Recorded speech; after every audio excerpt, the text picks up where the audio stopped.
Where do our loyalties lie? So why Ahmadiyyat? They're not fanatics, they're sick. To make a better world for everyone. With real stories, There's nothing that I've done differently, I've just been me. real issues, Is it possible to be loyal to two different countries? real views. This is Real Talk Canada. Assalamu alaikum. Welcome to another edition of Real Talk Canada.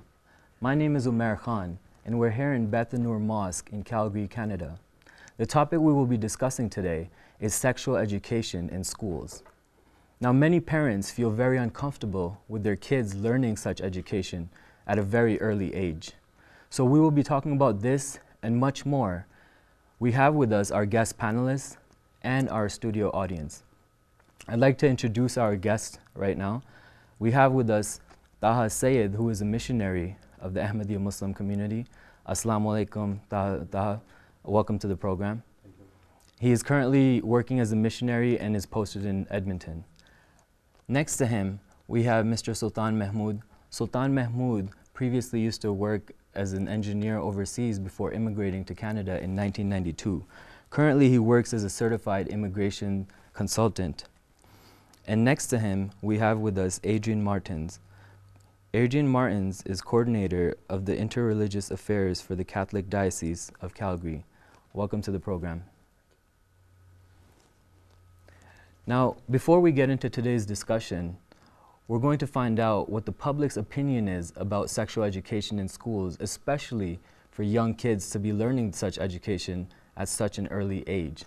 So let's listen in to the word on the street. Assalamu alaikum wa rahmatullah. The very concept of gaining an education and obtaining knowledge is something which has been valued for over hundreds of years. Why? Because it helps lay the fundamental building blocks of our society. But what happens when this education or knowledge that we are providing proves to have a detrimental impact on an individual and those around them? In the case of two children here in the city of Calgary who had received excessive knowledge in the field of science of pyrotechnics, in an attempt to build a fireworks, they had destroyed their entire home, and it almost costed them their lives. Now, what cannot be denied is that in this age, children, young teenagers are receiving far too much exposure of explicit content at far too young of an age. In fact, 93% of males and 63% of females had admitted to viewing explicit content before the age of 18. Now the question is, does this have a correlation with the ever-increasing rate of promiscuity and other single-parent family issues? Let us have a look at the statistics. In 2008, the rate of sexually transmitted diseases was 200% greater than it was in 1997.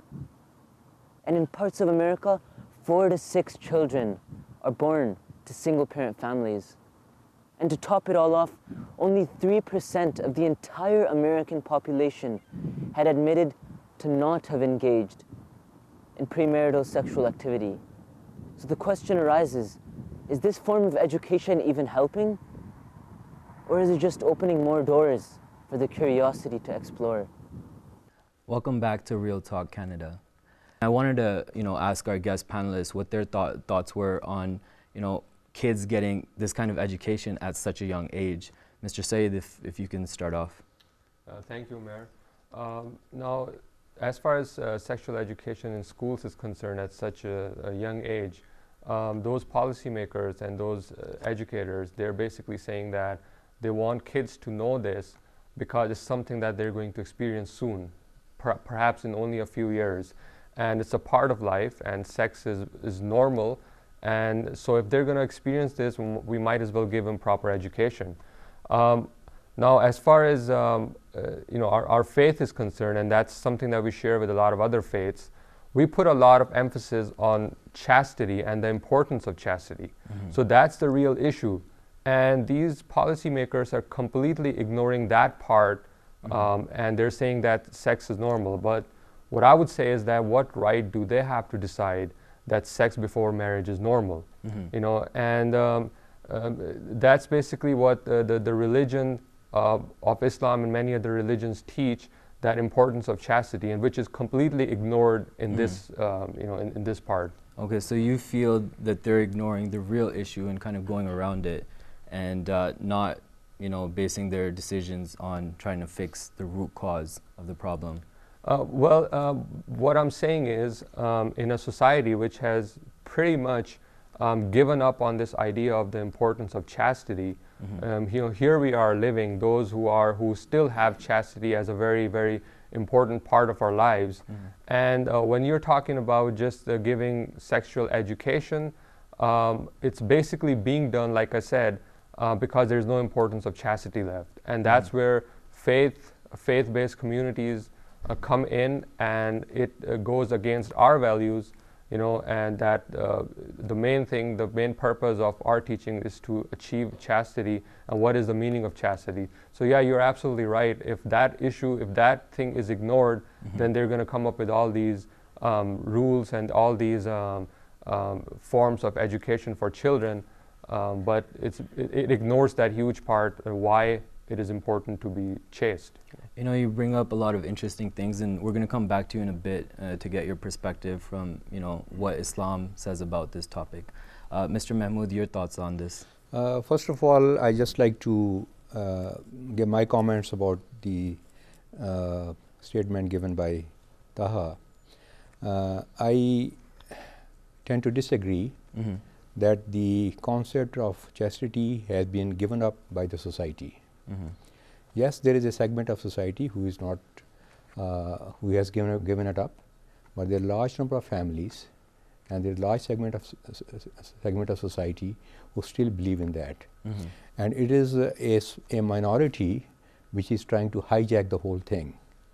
So these are my comments. I'm an Ahmadi Muslim and belong to Ahmadiyya Muslim Jamaat. So my perspective is what my community or my leader tells me. So that's why I'm keeping some notes here. Please bear with me, because I wanted to read some quotes, and instead of giving my own point of view, I wanted that they should be the exact quotes. So I'll just quote from the. It's a message from Hazrat Khalifatul Masih al-Khamis, Ayatollah bin Nasr al-Aziz, who is the 5th successor of our community. In his Friday sermon on January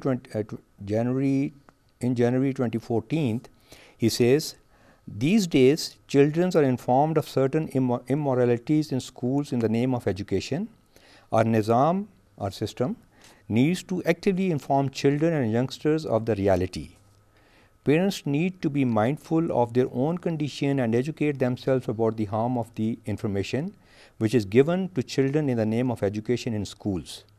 Here children are taught some very unnecessary things at very young age, and the argument given is that this makes them aware to differentiate between good and bad, whereas in fact it does not do that.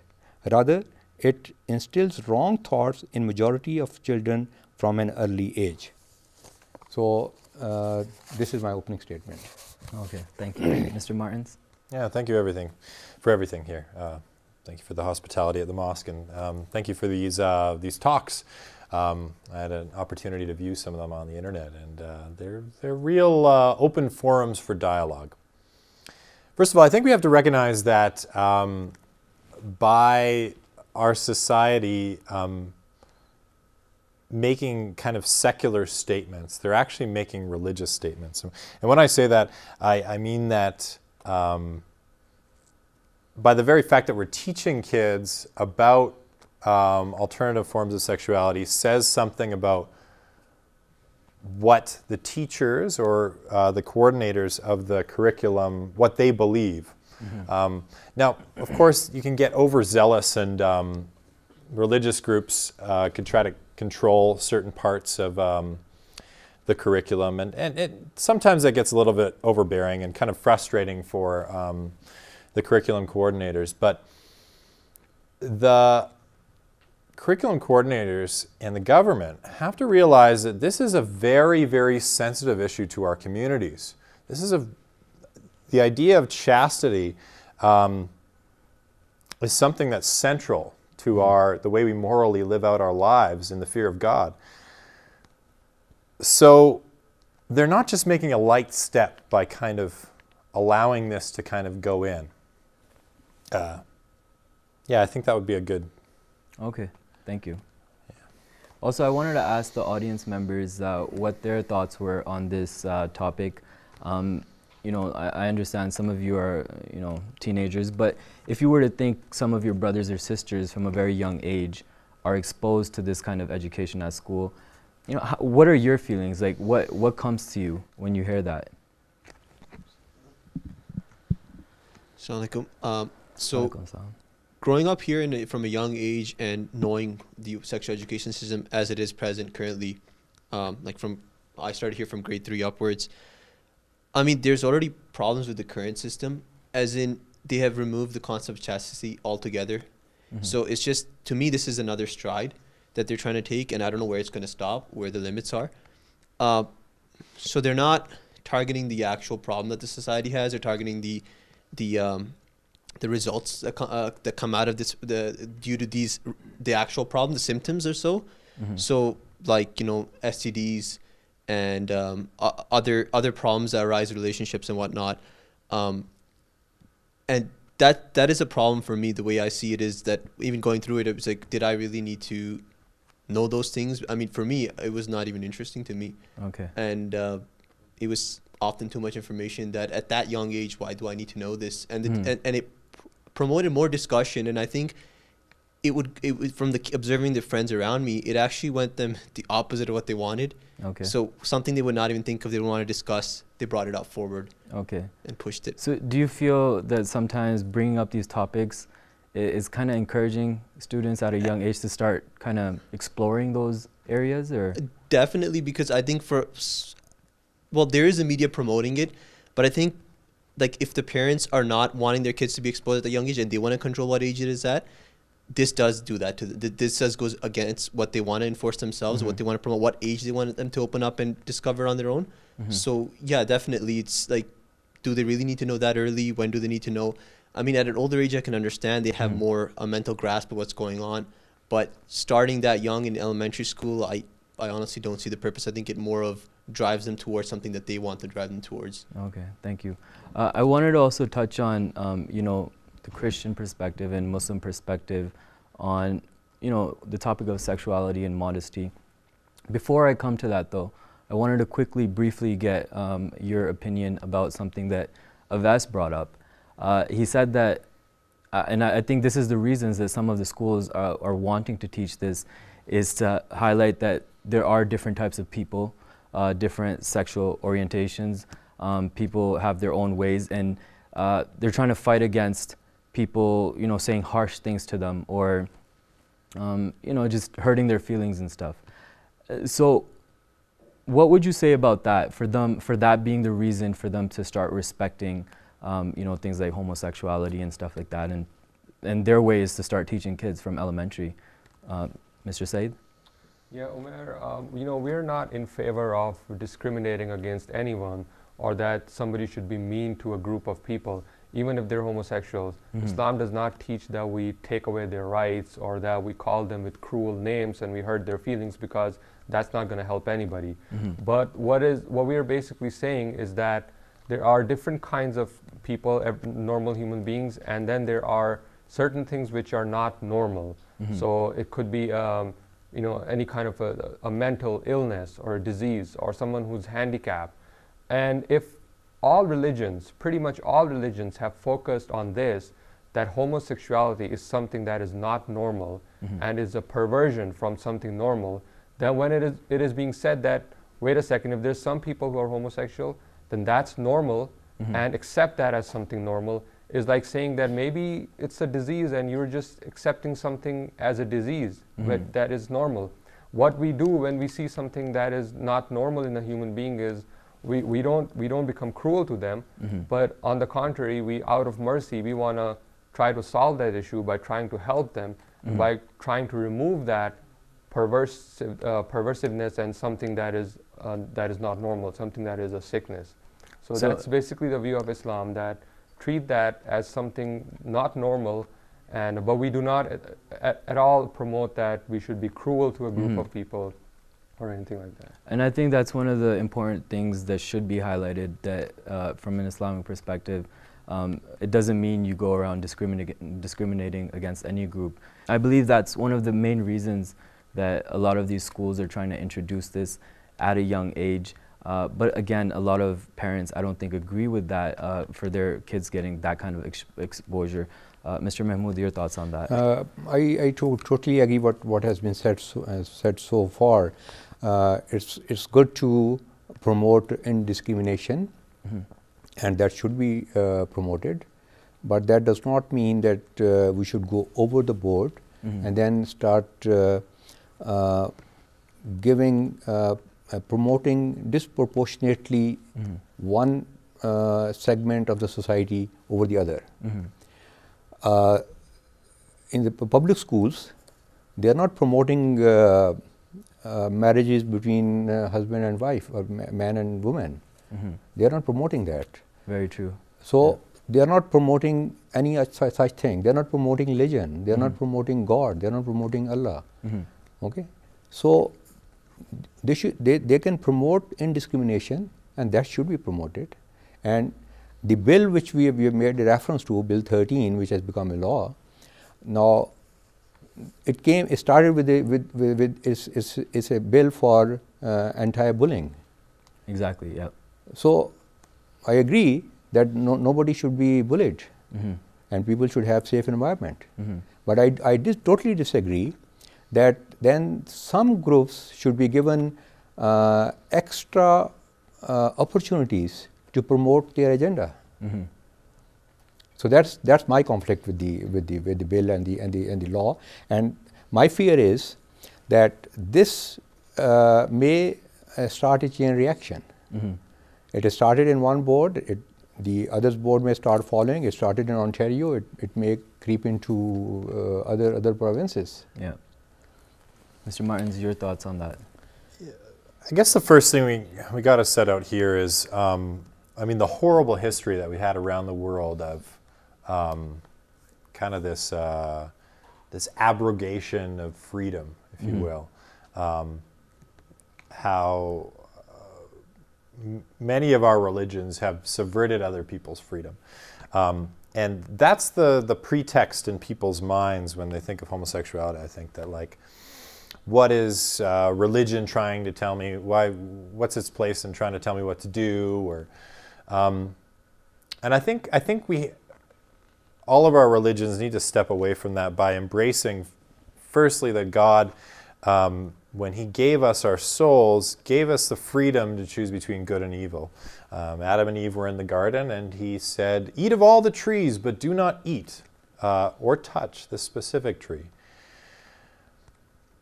So now it's a little bit hard to understand how, as a Christian, how does the church, the Catholic Church, how do all Christians and how do people of other religions, how do we respond to this growing part of society that's trying to, at the one side, do a very good thing in promoting the fact that we cannot persecute anyone or any group.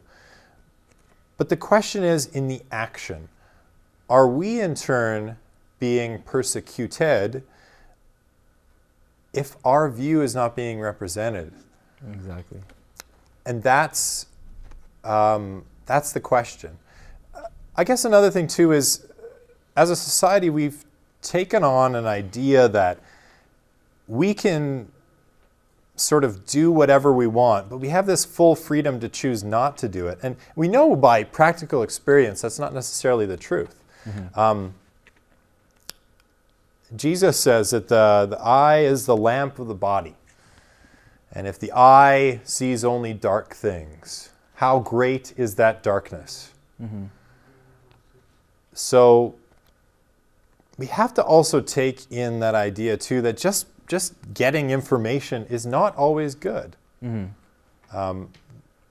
I think we can all embrace that, whether or not you disagree or agree with the bill.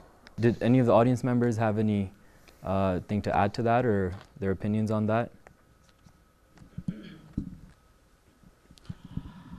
the trend of the people of this country also, they don't like these kind of things. And I think there is a very small number who are hijacking the majority, and most of the people, they like this kind of thing, that we should have the main purpose of the religion, chastity, and through these things we will lose our chastity. So I think different denominations and communities, they should promote this idea which most of the people in the country they have. I think it's fair. Go ahead. So, in my thoughts on this, the point is the minorities have to be protected anyway. But first of all, they are not to be protected at the cost of the majority members of the society. And also, the minority, when they are being protected, they should not have the authority, or should not have that kind of resources where they start challenging the belief systems of the majority. Actually, the issue right now here is, even if they promote this, personally, I have no issue with it. They come on TV, they talk about it, I have no issue with it. They write articles in newspaper, I have no issue with it. Personally, I may not like it, but I have no issue with it. Now the issue is that this education is being given to small children. And those minds are very fragile, very sensitive. If you look at the statistics, those people who started drinking at a young age, large majority of those children kept on drinking at later age and perhaps became addicted. There's also statistics. It was carried out a study was carried out in 2012. Those children who were exposed to sexuality at a younger age, they got into problems at later age. So our issue right now is not what minority wants. Yes, they should be respected, but our issue is that the young children should not be exposed to this kind of education, and that too in schools, because again my fear is that if, for an example, a teacher who is providing this education is homosexual, and he truly believes in it, so whatever he's going to teach the children, he's going to teach his own concepts. He's not going to be balanced. So that is very fearful, very frightening. So I would say that schools or the government should just keep away from this kind of thing, and it should be the parents' responsibility to take care of their children. And also I think it's very important to note is, I was again looking at some study when I was researching this topic. The boys and the girls are both, they reach age of puberty at different ages. Some may start having biological changes in their body at the age of 10 years, especially the girls. And some may get into that stage maybe at 14, 15 or 16 years. So it's the parents who would know what is the time to let their children know what is needed for them. Now we're talking about, that when we did not have this TV or this media or social media, I know that the parents were still giving sex education or matters related to that their children, especially the girls. So it's not something that the parents were not doing it. Parents were doing it even many hundreds of years back even. So parents can still do it. Mr. Martins, my question to you would be that you know, in certain cultures, certain religions, many parents seem to have this taboo of discussing these topics with their children, and I think that's a big issue. Parents know it exists, kids know it exists, but no one's coming to the table to try to solve it or talk about it. And I think if parents took that initiative to, in a respectful way, whatever way they think is appropriate, to talk about these subjects with their kids, it would be helpful. Your thoughts on that? Well, I think the government has a good ends, right? I mean, you hear their argument that otherwise kids don't hear about it, right? And to a certain extent, they're right. But the question is, does the state have the right to go into that area? Do they have that jurisdiction? We talk about, Pope John Paul II talks about the family as the first church, this first fellowship of believers, and how it's the family that kind of becomes that place for Christian life. And then he talks about the failure of the Catholic home since the advent of secularism 200 years ago, and how that home hasn't provided a place for what we call catechesis, which means Christian education. Also, too, I mean, you see many Catholic homes where the father isn't living up to being a true Christian, where the mother is not loving enough to her children as the Virgin Mary was to Jesus Christ. So the answer of, I guess the question lies at, does the state have the jurisdiction to go into this? Some of our, in the Catholic Church, we've thought into this issue, and we've said that the parents have to be the partners with the school. Now that's really hard to do, especially when the parents haven't been given proper catechesis. And this is also in the context of Catholic school too. So they will be taught chastity as the primary means why you're being taught this, right? By the way, you are, the only true relationship is between a man and a woman, and you have to learn about this in light of that relationship. But this is an issue of rights, right? I mean, we have a secular state, but within that secular state, if they entrench on some of our freedoms, then we have the reason and the rationality to go to the Charter of Rights and Freedoms. So if part of the secular state turns into supporting the gay and homosexual agenda, then to me that it's no longer a secular state. They're promoting something against our religion, and they are, I think we have to use the same words that they're using. They're attacking it. But, Okay, thank you. We've come to the last portion of our first segment, and after a few moments, we'll start our second segment. Thank you.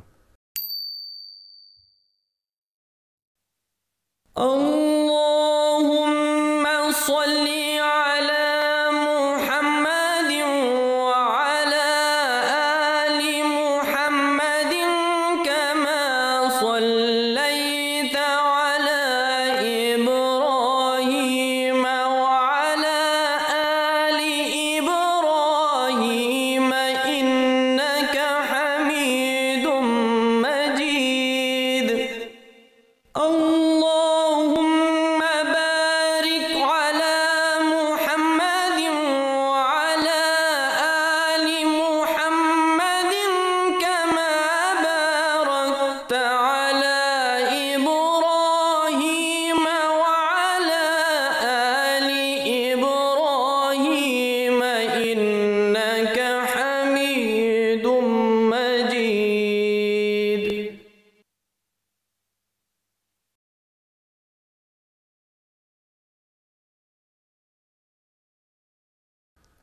Assalamu alaikum. Welcome back to Real Talk Canada. We've been having a very interesting discussion about sexual education in schools, and a big part of that is that some schools are starting to teach homosexuality to be accepted, and many people have a problem with that because they're being taught these things at a very young age. So I wanted to turn to our audience what their thoughts were about that. Mubashir, did you have something to say? Yeah, so we just talked about these people being in minority and minority imposing their agenda on us. This minority is raising their voice in a very united way, not only in this country but all over the world. Look what happened in Sochi. One small thing got inspired in Russia, and people from all over the world started crying about it.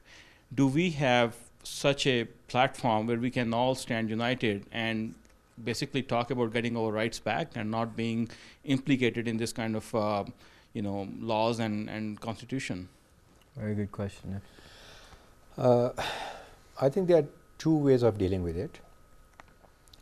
As far as Ahmadiyya Muslim community is concerned, we have a platform, and I have already read out a quote from the Friday sermon of His Holiness.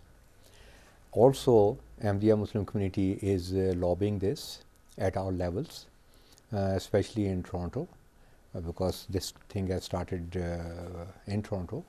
So they are lobbying this, and they're going and meeting the ministers. They're going and talking to the educationists. They're going to talking to the principals, because at some places this option has been given to the principal to do this kind of thing, this stuff, and this kind of stuff, or bring this kind of curriculum.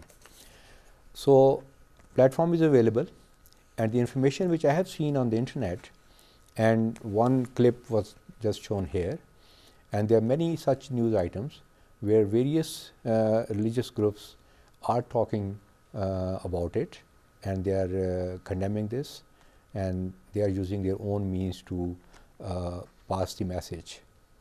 So I'm sure our brother Adrian will also talk about it, and if I'm not wrong, even the Pope has talked about it quite recently. Mr. Martins? Yeah, it's the Catholic Church, also the Orthodox Church too. The two biggest Christian bodies in the world. We make up about 90% of people that call themselves Christians. Well, actually I should say about 80 to 90% to be more accurate. We have a commitment to interreligious involvement, a commitment that involves not watering our doctrine down, but a commitment that works on working together towards the establishment of our humanity. And in that, establishing the kingdom of God through the whole world. That, and with what's been done in the Ahmadiyya Muslim movement, what's also being done in Ismaili Islam. The problem is that we need to work together a lot more. We specifically, Bishop Henry has seen this working with other Christian denominations and with the Church of Jesus Christ of Latter-day Saints in the VLT, working in a way kind of questioning the Alberta government and how they're making money off of people's addiction to gambling. And that actually, I mean, we saw results provincially whereby they changed some of their policies when it comes to VLTs because we were working together.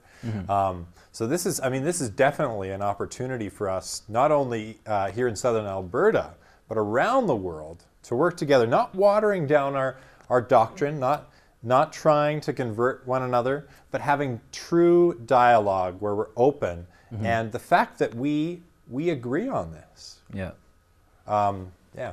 I think this right here is an initiative right here where a Christian group and a Muslim group are getting together, and I believe our community is also doing work alongside Christian groups and churches on this topic. So we always hear one side of the story, as Mubashir was talking about, and I think it is pretty important to have these type of discussions so people are aware that there's another side to this and people feel a different way about this. One of the issues I think that exists is that sometimes children aren't mature enough for a certain type of knowledge. And we hear about cases how kids are given knowledge and it's devastating for them. Just recently there was an incident in the States where kids were given too much knowledge in science. They made an experiment, ended up blowing the house and severely injured themselves close to death. So that made me think that if kids are taught sexual education at a very young age, when they're not necessarily mature enough, maybe that knowledge at that age can be devastating for them. Mr. Said, I wanted to ask you your thoughts on that.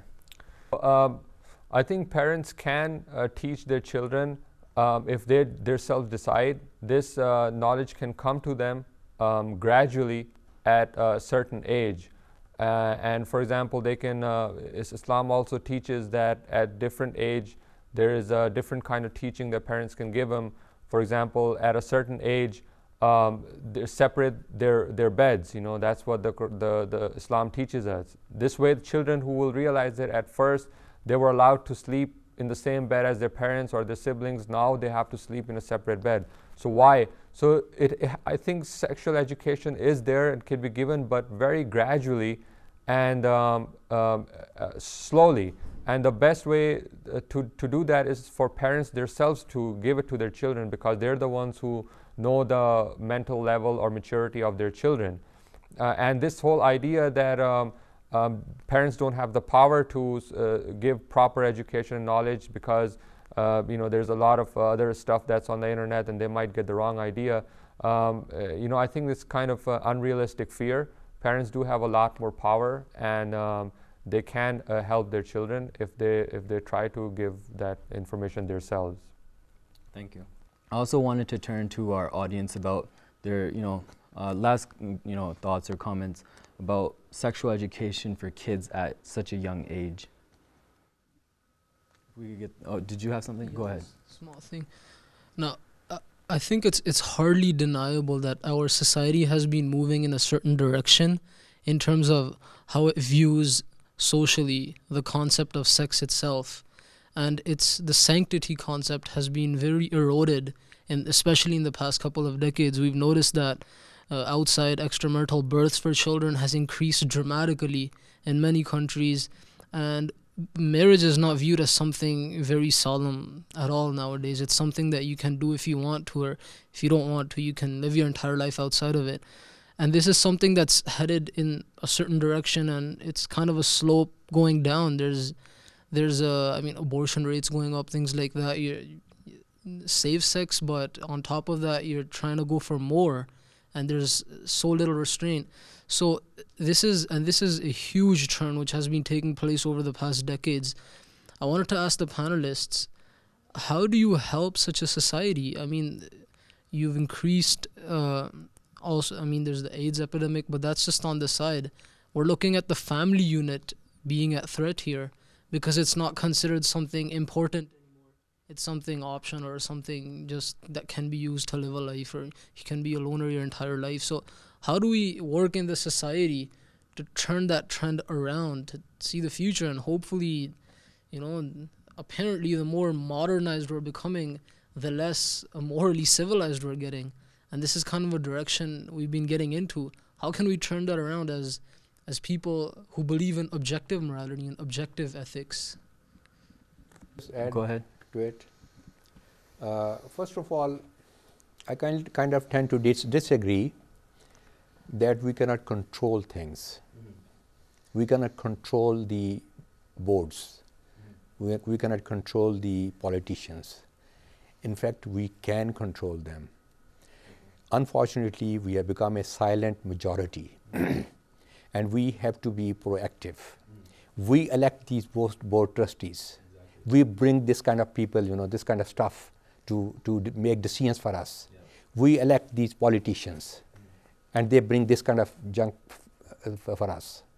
So we need to, at every stage of our life, every member of the society has to play its role. And they have to get out and vote when it comes to voting. And once you throw these people out, then they will know, they will understand what kind of decisions they have to make. Unfortunately, these leaders, they do not make decisions on logic. They make decisions on their voting power. If they want to have the votes from one group, one segment of the society, they will introduce rules and regulations just to appease them. So I can tell you, I've been voting in every election, and the percentage of people who are voting is very, very low in Canada. May it be civic elections or the provincial elections or the federal elections. So all of us should get out and put our word in whenever we have the opportunity to do that, and we can control them. It's very, very important for parents to take that initiative, go to their schools, find out what their curriculum is, what they're being taught. And I think if parents aren't in a position to change that, and just like you mentioned, His Holiness said, we can't interfere, but at least we should know what they're being taught, so when they come home, parents can at least give their own perspective as this is our viewpoint to this issue. I think that would help raise stronger kids, and parents can have confidence that our kids are going to school, but we might not agree with what they're being taught, but at least they feel confidence, and at least they know their perspective and their family or cultural, religious views. So very good points mentioned here. Anyone else had any point? If I could get some of the younger audience to also, I've personally went to school here in Calgary from kindergarten all the way through grade 12. Mm-hmm. And when I first had first class of human sexuality, that was in grade 7. Mm-hmm. It was very light, very introductory, nothing over the top in my opinion. Mm-hmm. And I was perfectly fine with it. In grade 11 was the next time I had human sexuality. And at that point, it was a little more, up to my age group, because at that point, the peer pressure, sexuality was a bigger of a concern. Mm-hmm. And I personally don't think that they go above and beyond to the experience that I have. Mm-hmm. And I think it's perfectly fine in that sense, and the level they kept it. And that's just based on my experience. Yeah. However, what I would think would be a little more valuable would be if the parents start this conversation before the kids get into that grade where they have that course, so the seed is planted, and then they go to school, they get a bit of education, and then they go to their grade 11 or whenever they have it again, they get the same kind of coursework. Mm-hmm. And then also from the religion side of things, if they can do a bit of educating from their side, Mm-hmm. this way the kids are getting as much education as possible. And even if they're getting something over the top from school, they have the support of their parents and their religion right behind them. Very good points. I totally agree with you. I've grown up here too, and the classes on sexuality, I have to agree, they weren't over the top at that point in time. I think this is the reason we're having this discussion, is because that's changing now in different provinces, and they're introducing this stuff where kids are in grade 1, and we saw the clip how they're teaching things to kids even as early as grade 3 about homosexual marriages and all that. And is there really a point to teach kids that? I think it's important to let kids be kids at that age and worry about those things when the age is right. Moving on. Can I just go ahead. One comment about the parents' power. Mm-hmm. Sure. Every school has parents' council, and I've attended. I've been attending their meetings. Unfortunately, very few parents go and attend the meeting, and those are the parents who are some activists, who are very vocal about things. And majority of the parents don't go and attend those parents council meeting. Parents council meetings, they do the recommendations to the principal. So if these parents, if we do not go and attend those meetings, and we do not go and give our perspective in large number, as I said, silent majority does not speak, then we'll keep facing this dilemma. So we as parents have the power to change, not only at the time of voting, but throughout the year. Christianity and Islam are the 2 largest religions in the world. Their population numbers in the billions. Christians follow the Bible, the Muslims follow the Holy Quran, and very clearly in religious scripture, it talks about homosexuality, and it talks about it being a sin, frankly speaking. So I wanted to ask our panelists that, when sometimes kids are being taught these subjects at school, and if a child was to come up to you and ask you that, what's wrong with homosexuality, what's so bad about it? From a religious perspective, I was wondering what your thoughts are on that, Mr. Saeed. You can tell your children to give examples from scriptures, and all major religions agree that homosexuality is not something that is normal, not something that is good. God Almighty has mentioned in the Bible, also in the Quran, there were nations that were destroyed because of this. Also, from a non-religious point of view too, there's a lot of information that is now available. Research has been done on this topic, and it shows the different problems that exist because of homosexuality. So there's different psychological issues that homosexuals or couples are going through, and then one of the major things is the sexually transmitted diseases like HIV and AIDS. These things are especially common among homosexual men. So there's a whole bunch of different ways you can explain to your children of why homosexuality is forbidden, but we have to be smart about it too. So don't just discriminate against homosexual. Don't teach your children to discriminate or hate against a group. Always keep this in mind that we hate the sin. We don't hate the sinner.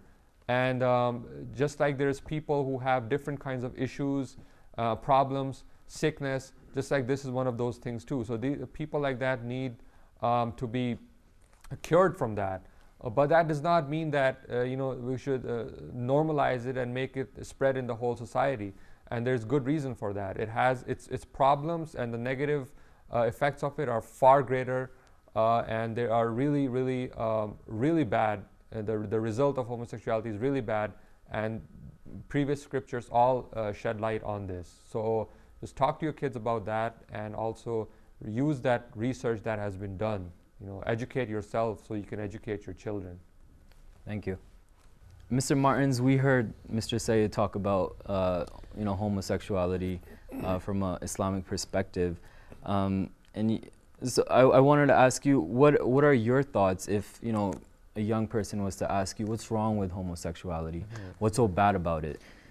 Well, I think everybody knows the position of traditional biblical Christianity and the position of the Catholic Church. I think that's why our new Pope, Pope Francis, is getting such media, because of the fact that he's talking probably a little bit more tactfully. At the same time, sometimes his comments are taken out of context, whereby they're sort of, oh, look, the Catholic Church is changing traditional Christianity, which is not his intention at all. He's using a different language. So, for instance, when reporters asked him on a plane what to do with priests that had formerly been homosexuals, and he says, "Who am I to judge?" Mm-hmm. And I think that is the perspective as religious people I think we can all have. Who am I to judge? But at the same time, though, we want to call people to a higher life. Mm-hmm. And that life lived out fully is a man and a woman in relationship. Mm-hmm. And that's always the call. God is not a taskmaster. He doesn't want us to, he's not somebody with a whip sitting down saying you can't do this. You can do this, but you can't do that. He wants us to live fully and truly. And that most rationally is connected to the relationship whereby a man and a woman are joined, and by natural reason that is meant to be because they have a child. Mm-hmm. And that child has children. And so to put any of us to make a non-rational, non-logical decision, mm-hmm. Because the Catholic Church teaches that it is against reason to be a homosexual, mm-hmm. or to practice homosexuality, is to live a truly happy life, mm-hmm. if we follow it along. I mean, that logic. And of course, there are very unhappy marriages. There's marriages where there's abuse, where there's addictions. And we're not saying that a homosexual couple living together is in some way better than them, but we're saying this is the standard. This is the standard mm-hmm. that God ordained from the beginning. Mm-hmm. And if you want to, come into this standard, and you will be happy. Mm-hmm. Thank you. I wanted to take this discussion to the audience also, but very briefly, I also wanted to ask a question to the panelists that, from an Islamic perspective, it gives a certain role to a mother and a certain role to a father. And when those two roles are combined, we believe that that's a very good and healthy environment for a child to be raised. Now, one of the issues with this new trend of homosexual relationships and being accepted, they're adopting kids.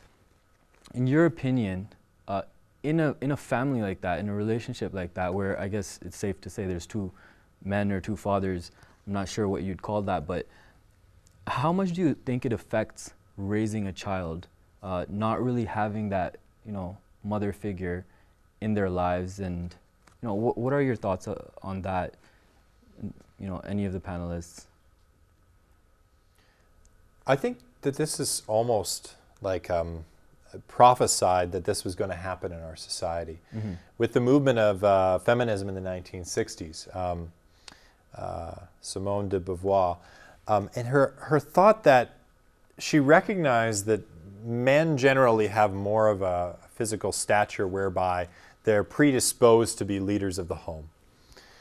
And she recognizes this as an existentialist. So she says the only way whereby women can be truly happy is where they usurp the role of the man. And in a sense, I mean, her words are, the woman becomes the man. Mm-hmm. I think from the early, when she's writing, 1950s, prior to that it kind of set our society on a different track whereby essence means nothing to us. Who I am, the way that God made me means nothing. And I can be whatever I want to be. Mm-hmm. But that's not true. We know this by experience. If children grow up in an alcoholic home, they're more likely to become alcoholics. Mm-hmm. What I say by that is, I mean that the fact that who you are makes who you are. You're not this totally free, autonomous individual. Mm-hmm. So if we do recognize that there does need to be a strong person in the home, mm-hmm.